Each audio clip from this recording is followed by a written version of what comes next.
कराची से ये खबर है जहां अलबद्र के पूर्व कमांडर सैयद खालिद की हत्या कर दी गई है। माहिर तालीम खालिद रजा को घात लगाकर कत्ल किया गया। बलोचिस्तान के इलाके बरखान में आज फिर एक अटैक हुआ है जिसमें सिक्योरिटी फोर्सेस के जवानों की जानें गई हैं। कुछ दिन पहले पेशावर में, फिर कराची में अटैक हुआ। एक तस्वीर है, देख रहे हैं आप, ये है हम में और उनमें फर्क।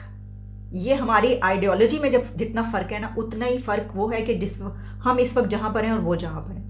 जो डिव कमांडर हैं, कोर कमांडर हैं, ये सब लोग उनको चिट्ठियां लिख रहे हैं कि सर हमारे पास इतने पैसे नहीं हैं कि हम अपने फौजियों को 2 वक्त की रोटी दे दें। सर अमेरिकन है, ये इंडियंस हैं जो कि हमारे दुश्मन है, हमारी जड़ें काट रहे हैं। बलोचिस्तान में जो है वो राह हमारी जड़ें काट रही।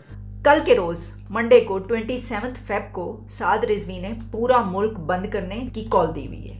भाई 4 लोग मारे गए और 14 इंजर्ड हो गए बलूचिस्तान के बरखान। और मुझे लगता है कि ये खबर की रिपोर्ट पाकिस्तान को मिल गई है कि फौजें कम हो रही है, इसलिए हाफिज सईद और सैयद पता नहीं वो दूसरे साहब कौन है, सलाउद्दीन साहब, उन दोनों को तो ऑलरेडी रिहा कर दिया। मुझे लगता है इन एंटिसिपेशन के चलो कश्मीर में मिलिट्री कम हो रही है, अब आप जाएं अपना काम कर। बात की है कि जब मुल्क के हालात अच्छे नहीं होंगे, जब किसी के पास खाने के लिए नहीं होगा, ठीक है, वो देखे ना, वो फिर अपना पेट भरने के लिए किसी का पेट तो पाड़ेगा ना। फादर यूज्ड टू से मी दैट एक बच्चा जो बोर्न है ना, वो उसके ऊपर 5 रुपए का क्रेडिट है, 5 रुपए का कर्जा उसके ऊपर, 5 रुपए उसने देने हैं। अब एक बच्चा जो दुनिया में आया भी नहीं है वो 10 लाख रुपए का मकरूज है। सर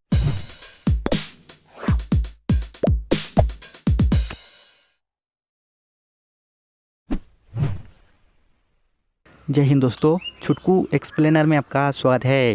दोस्तों, पाकिस्तान में पिछले दिन कश्मीर के आतंकवादी संगठन अल बदर के टॉप कमांडर सैयद खालिद राजा को किसी ने गोली मार दी। गोली लगने की वजह से सैयद खालिद राजा का मौत हो गया है। सिंधु देश रेगुलेशन आर्मी ने सैयद खालिद राजा की मौत की जिम्मेदारी ली है। हमलावरों ने खालिद राजा को उसके घर के बाहर गोली मार दी, जिससे उसकी मौत मौके पर ही हो गई। सैयद खालिद राजा इस सप्ताह में मारा गया दूसरी सबसे बड़ा आतंकी है। भारत और अमेरिका की दबाव की वजह से आतंकवादियों की घर कहा जाने वाली पाकिस्तान में भी अब एक एक करके आतंकवादी मारे जा रहे हैं। दूसरी खबर यह है कि पाकिस्तान आर्मी के पास अपने जवानों को खाना खिलाने तक के भी पैसा नहीं बचा। जो क्वार्टर मास्टर जनरल है, जो कि पूरा खाना पीना ये सब देखते हैं, इक्विपमेंट और सप्लाई, और बड़ा क्वार्टर मास्टर जनरल का बड़ा लंबा चौड़ा काम होता है। मैं जितना कह रहा हूं वो it's only a small part of it. उसका बड़ा एक एग्जॉस्टिव एक मैंडेट रहता है क्वार्टर मास्टर जनरल के ऑफिस का, चाहे वो भारत में हो, चाहे अमेरिका में हो, चाहे वो पाकिस्तान में हो, चीन में हो, कहीं पर भी। तो उनको फॉर्मेशन कमांडर्स अब चिट्ठियां लिख रहे हैं। जो डिव कमांडर हैं, कोर कमांडर हैं, ये सब लोग उनको चिट्ठियां लिख रहे हैं कि सर हमारे पास इतने पैसे नहीं हैं कि हम अपने फौजियों को 2 वक्त की रोटी दे दें। या आपके सामने न्यूज़पेपर कटिंग। तो ये पाकिस्तानी मीडिया कवर नहीं कर रहा। Pakistani media is not covering this, क्योंकि भाई अपनी फौज के खिलाफ बोलेंगे तो खुद ही जूता पड़ेंगे उनकी फौज से। लेकिन ये बात है, हमने मीडिया से न्यूज निकाली है, या आपकी नजर से भी गुजरी होगी न्यूज, कि भाई 2 वक्त की रोटी ठीक से अपने फौजियों को नहीं खिला पा रहे। मैंने वो बात की है कि जब मुल्क के हालात अच्छे नहीं होंगे, जब किसी के पास खाने के लिए नहीं होगा, ठीक है, वो देखे ना, वो फिर अपना पेट भरने के लिए किसी का पेट तो पाड़ेगा ना। और माजरत के साथ हमारे मुल्क में, पाकिस्तान में, बलोचिस्तान ले लें, सिंध, पंजाब, हमारे जो जितने 4 सूबे हैं, जो भी सब लोग दुखी हुए हैं, सिस्टम से दुखी हैं, ठीक है। अब हम इनकी बात कर लें जो अटैक कर रहे हैं, जब हम उनको राइट्स नहीं देंगे, वो किसी ना किसी जगह तो जाके ब्लास्टिंग करेंगे, अपनी फ्रस्ट्रेशन तो निकालेंगे, ठीक है। हम इल्जाम लगा देते हैं कभी अमेरिका पे, और आजकल जो ज्यादा इल्जाम हम लगा रहे हैं, पहले हम इंडिया पे बहुत इल्जाम लगाते थे, आजकल हम इल्जाम लगा रहे हैं अफगानिस्तान पे, कि टीटीपी या अफगानिस्तान से तालिबान आते हैं, अटैक करते हैं। वो तो इस्लामिक कंट्री है। और नहीं, देखें, हम यहाँ पे बात इस्लाम की नहीं है, यहाँ पे अपनी अपनी नेशन की, अपने अपने मुल्क की बात है, कंट्री की बात है, ठीक है। हम ये बात कर रहे हैं कि वो इन्वॉल्व होते हैं। आपकी बात को भी उसकी तरफ आते हैं। आपने बोला कि अफगानिस्तान या तालिबान या टीटीपी अपनी जिम्मेदारी, जो अटैक करते हैं, जो हमला करते हैं, वो कबूल करते हैं। जी। हम उनका कुछ कर लेते हैं। मुझे एक जवाब नहीं सर, हम क्या कर पाते ना, ऐसा तो वो फिर भी नहीं होगी। बिल्कुल ऐसे ही है, नहीं होगी। जब यहाँ पे भूख नांग होगी, लोगों के हालात नहीं, इंसाफ नहीं होगा, ठीक है, यहाँ पे जो तगड़ा बंदा है वो तगड़े से तगड़ा होता जाएगा, माड़े से माड़ा होता जाएगा। फिर माड़े बंदे ने तो फिर वही करना है ना जो उसको समझ आएगी। क्या वजह है कि जिन पे हम इल्जाम लगाते हैं, इंडिया की बात कर लें, वो डेवलपमेंट की तरफ जा रहे हैं, तेजी से ग्रो कर रहे हैं, दुनिया की 5वीं बड़ी इकॉनमी बन चुके हैं, तीसरी बनने की तरफ जा रहे हैं। हम अभी भी 70 साल 75 साल से इल्जाम लगा रहे थे, आज भी सच बताऊं इसमें जो मेन फर्क है, जो मुझे लगता है इसमें इंडिया पाकिस्तान, हाँ, उनकी जो क्या कहते हैं स्टेट है ना, उनका और अवाम का आपस के साथ एक बड़ा अच्छा कम्बिनेशन बना हुआ है, ठीक है। उनकी जो स्टेट है ना वो ऐसी पॉलिसी बनाती है जिसमें वाम का फायदा होता है। पाकिस्तान के अस्पताल में इंसुलिन खत्म, डिस्प्रिन खत्म, मेडिसिन खत्म। लोग कह रहे हैं ऑपरेशन के बाद पोस्ट ऑपरेटिव केयर होती है, उसके लिए दवाई नहीं है। बहुत बड़ा वहां पे एक इमरजेंसी हो गई है, क्योंकि भारत ने बोला चलो तुमने सारी ट्रेड बंद कर दी, तुम दवाई ले लो। अब ये क्या है कि जो भारत से दवाई जा रही है ना, ये उसके भी पैसे नहीं दे रहे।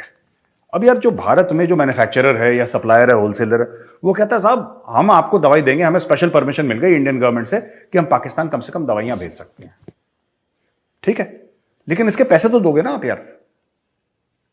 ये खैरात बांटने के लिए थोड़ा ना बैठे, धंधा है, यहां पे बिजनेस है, तो धंधा ना करे आदमी, अपना काम ना करे। अच्छा, पाकिस्तानी ने बोला कि सर में दर्द हुआ पाकिस्तान के, तो बोला कि यार इंडिया यार एक दवाई दे दो यार, बड़ा सर में दर्द है।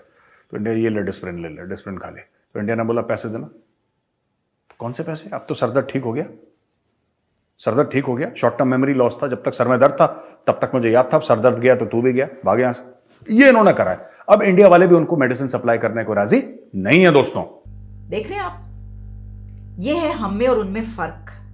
ये हमारी आइडियोलॉजी में जब जितना फर्क है ना, उतना ही फर्क वो है कि जिस हम इस वक्त जहां पर हैं और वो जहां पर हैं। एक तरफ आप देख रहे हैं तहरीक लब्बैक का चीफ साद रिजवी, दूसरी जानिब आप देख रहे हैं वर्ल्ड बैंक के नए चीफ अजय बंगा साहब। वो इंडिया से हैं और साद रिजवी पाकिस्तान से। इससे आप अंदाजा कर सकते हैं, ये एक पिक्चर जो है ना, ये काफी है। दोनों कंट्रीज के बीच फर्क जाहिर करना है, अगर आपने बताना है कि कौन कहां पर है, तो ये एक पिक्चर काफी है। हम पहले भी इसके ऊपर बात कर चुके हैं ना, हमारी यूथ कहां जा रही है, उनकी यूथ कहां जा रही है। कल के रोज मंडे को 27 फेब को साद रिजवी ने पूरा मुल्क बंद करने, महंगाई के खिलाफ इसकी कॉल दी हुई है। कल हड़ताल होगी। जबकि एक तरफ वर्ल्ड बैंक का जो चीफ है इंडिया के अजय बंगा, वो अपना जो है वो वहां पर अपना ओहदा उन्होंने संभाला है। FATF में गए हुए, बल्कि FATF से निकले हुए हमें अभी जुमा 4 दिन हुए हैं। वो कहते हैं कि जब अक्ल पर पत्थर पड़ जाएं तो मातम करने से भी कुछ नहीं होता। तो एक तो ये भी कहा जाता है। फिर देखें अगर इतना ही शौक है, मतलब कि जिहाद करने का कश्मीर में जाके, और 4 के बाद भी जो है वो समझ में नहीं आया, और एक 5वां भी मिस एडवेंचर हम करना चाहते हैं, तो वो देख लें, ऐसा ना हाल हो कि गीदड़ की मौत आती है तो वो शहर की तरफ भागता है और हम जो है वो कश्मीर की तरफ भाग रहे हैं। तो हम किस तरफ जा रहे हैं? ये ना इतनी एफर्ट्स हमने की FATF से निकलने के लिए, और उसके बाद ये हो रहा है, पूरी दुनिया इस वक्त सुपर पावर्स और पूरा वेस्ट उस मुल्क की तरफ भाग रहा है कि हमारे साथ इसके प्रोजेक्ट्स हों, और ये जिस तरीके से एक राइजिंग कंट्री है और जहां पर पहुंचने लगा है, तो हमारे साथ इसके ताल्लुकात बड़े अच्छे होने चाहिए। उस मुल्क को हम कह रहे हैं कि ये जो है ये बस पहुंच के इन्होंने तो और जैसे पहले 4 जीते हैं वैसे ही 5वीं भी जीत जाएंगे।